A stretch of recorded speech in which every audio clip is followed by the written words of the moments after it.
할렐루야. 153 저녁기도 오신 여러분들을 주님의 이름으로 환영하고 축복합니다. 부흥성회가 은혜 가운데 잘 마쳐지고 또한 우리들이 새롭게 다시 시작하는 그러한 시점에 놓여져 있습니다. 우리가 받은 은혜를 이 시간 다시 한번 우리들의 삶의 현장 가운데, 우리들의 부르심의 현장 가운데 마음껏 펼칠 수 있는 그러한 은혜가 우리 가운데 펼쳐지기를 간절히 소망하겠습니다.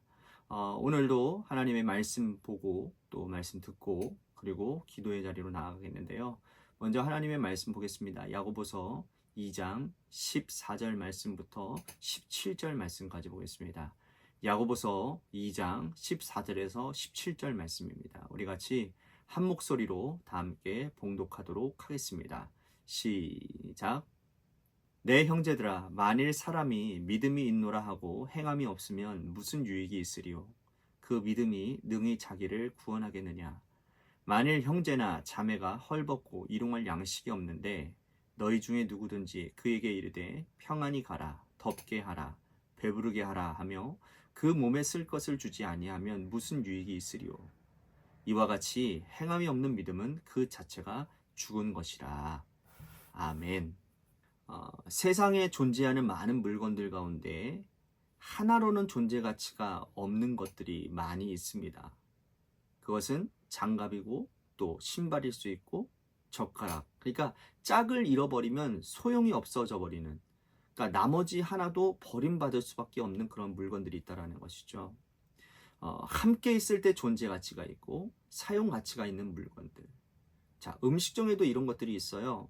뭐 붕어빵이라든지 만두라든지, 그렇지 않습니까? 여러분, 붕어빵 안에 안고가 없으면 그게 무슨 붕어빵입니까? 그죠? 만두 안에 만두피만 있으면 그 무슨 맛으로 먹습니까?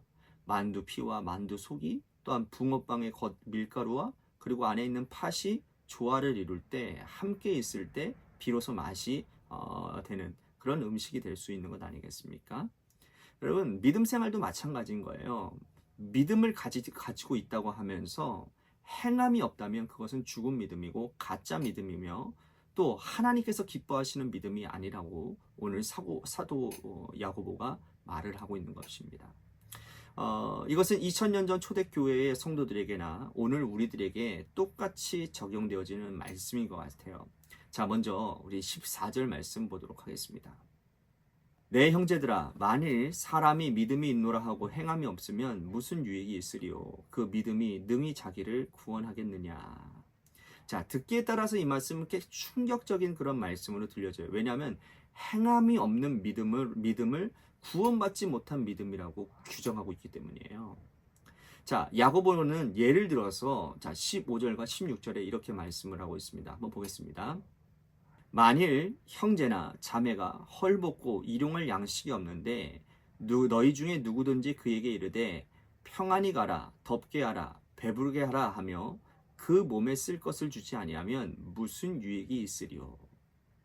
자, 사랑하는 자가 어려움을 겪을 때 우리는 그 사람이 물질 문제 때문에 어려움을 겪는다라는 것을 뻔히 알고 있음에도 불구하고 내 주머니에 어떤 것 하나라도 건네지 않고 따뜻한 식사 한번 나누지 않으며 열심히 기도했다고 말을 한다?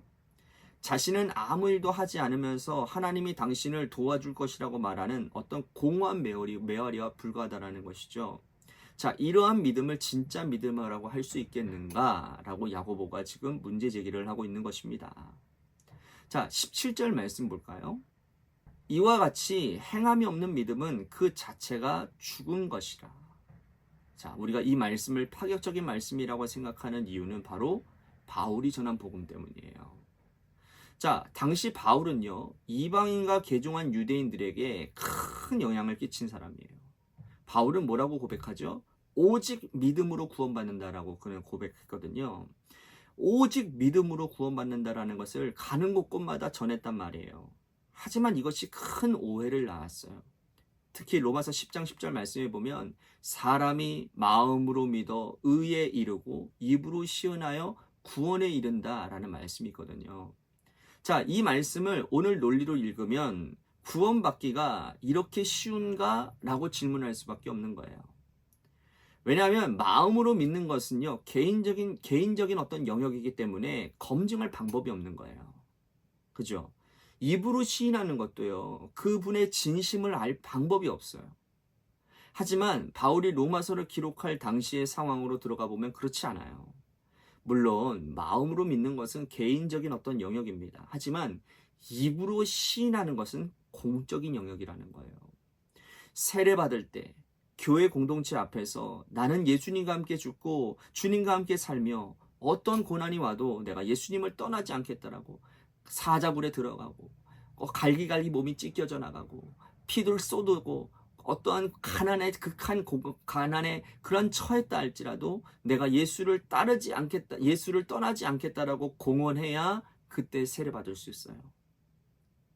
그때 그래야 기독교 공동체 안에 들어갈 수 있었다고요. 여러분, 박해 시절에 여러분 교회 안에도 밀고자가 있었을까 없을까요? 저는 있었을 거라고 생각합니다. 세례를 베푸는 그 자리에도 변절자들이 있을 수 있었어요. 만약에 공적인 자리에서 예수님을 그리스도로 인정했다라는 사실이 알려지면 그들은 끌려가서 죽임을 당할 수밖에 없는 거예요. 원형 경기장에 던져질 것이고 사자에게 갈기갈기 찢겨지고 십자가에 못 박혀서 불태워 죽는 일들이 일어나게 될 거라는 거예요. 이것이 이때 당시의 상황이었다라는 겁니다. 그러므로 바울이 로마서에서 말한 입으로 시인한다라는 것은 뭘 의미하는 거냐면 적극적인 행위를 말하는 거예요. 마음으로 믿는다라는 것은 내적인 믿음이요, 입으로 시인한다라는 것은 적극적인 행함을 말하는 겁니다. 그러므로 바울이 전한 복음과 야고보가 전한 이 복음이 다르지 않은 거예요. 표현이 다를 뿐이지, 표현의 방식이 다를 뿐이지 동일한 말씀이라는 거예요. 그러므로 이 말씀은 충격적이지도 파격적이지도 않은 말씀이라는 겁니다. 야고보 사도는요, 또 한 가지 예를 들고 있는데요. 19절 말씀 보십시오. 내가 하나님은 한 분이신 줄을 믿느냐? 잘하는도다. 귀신들도 믿고 떠나니라. 자, 예수님은요, 공생의 사역 가운데 축기 사역을 자주 하셨어요. 귀신 들린 자를 찾아가서 귀신을 내어 쫓아 주셨습니다. 그런데 그때마다 귀신 들린 사람들이 예수님을 알아보고는 먼 발치에서 달려옵니다. 그리고 주님 무릎 앞에 꿇지요. 그리고는 예의를 갖춥니다. 떠나달라고 큰 청을 합니다. 그런데 당시 예수님의 제자들도요, 주님이 누구신지 몰랐거든요. 하나님의 아들이신 줄을 몰랐어요. 정치적인 지도자인 줄만 알았습니다. 율법에 능통한 유대 종교자들, 아니 그들보다 좀 더 뛰어난 사람, 어떤 선지자, 그런 급으로 생각했다라는 거예요. 진짜 예수님이 어떠한 분이신지를 모르고 따라다녔단 말이죠. 그런데 귀신은 정확하게 알았어요. 귀신은 예수님이 하나님의 아들이신 줄도 알았고, 그래서 주님의 무릎 앞에 꿇어 예의를 갖추었다라는 거예요. 그런데 이상한 것은요, 여러분, 귀신이 구원받았다라는 이야기를 들어본 적 있나요? 읽어본 적 있으세요? 없죠? 네, 왜 그렇습니까? 귀신은 예수님을 아는 것으로 그쳤기 때문이에요. 예의도 갖추었고 기도의 형식을 빌어서 간절하게 간구했지만 그들은 십자가를 지지 않았어요. 그러므로 우리는 거룩한 십자가의 사명을 감당하는 것이 믿음과 행함의 조건이라는 것을 우리는 기억해야만 하는 거예요. 예수님은 제자들에게 이렇게 말씀을 하셨어요. 누구든지 나를 따라오려거든 자기 십자가를 지고 나를 따를 것이다. 서로 사랑하라 라고 말씀하셨어요. 힘들고 어렵지만 너희가 믿음이 있는 자라면 삶으로 믿음을 입증해 보이라. 그때 온전한 구원이 일어날 것이다. 우리가 믿는다고 하면서 행하지 않은 것은 야고보 사도의 논리에 의하면 귀신이 예수님을 알고 믿는 것과 똑같은 거예요. 그러므로 우리의 믿음이 귀신의 수준의 그러한 동급이 되지 않으려면 하나님의 말씀을 기억하고 알았다면 그대로 행해야 되는 거예요. 이것이 귀신의 믿음과 우리의 믿음의 차별화된 지점이고, 그리고 우리가 하나님 앞에서 구원받는 믿음이라는 사실, 이것이 우리의 첫걸음이라는 사실을 우리는 기억해야 될 거예요. 자, 21절 말씀 보실까요?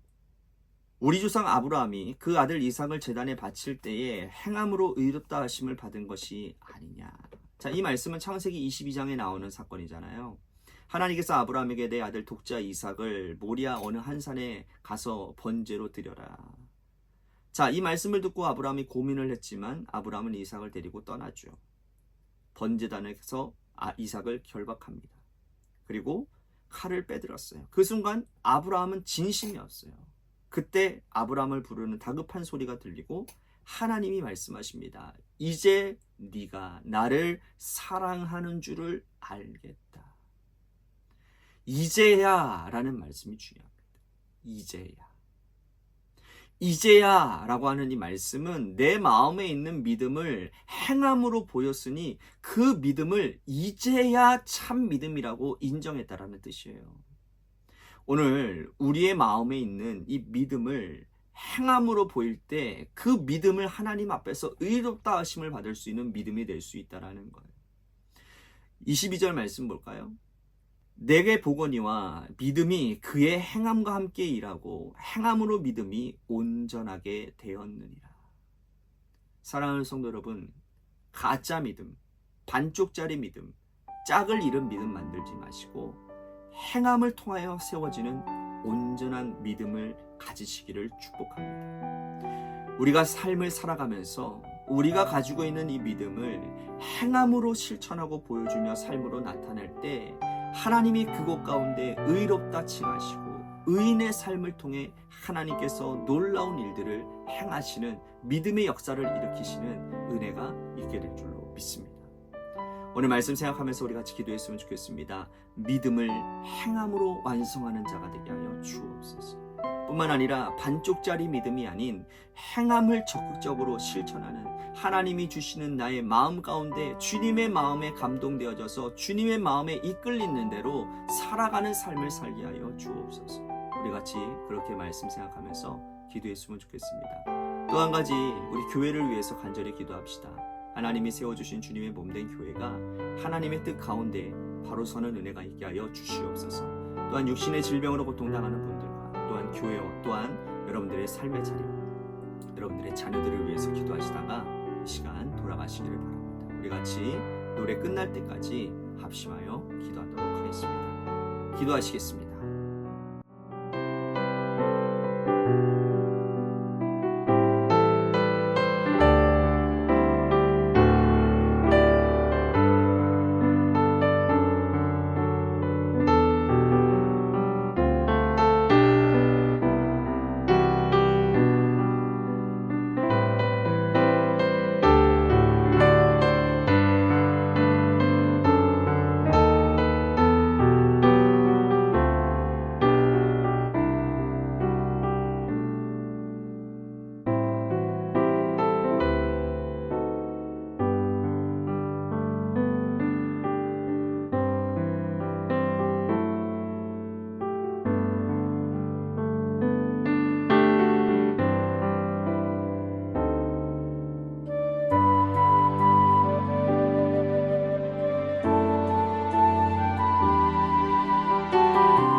네.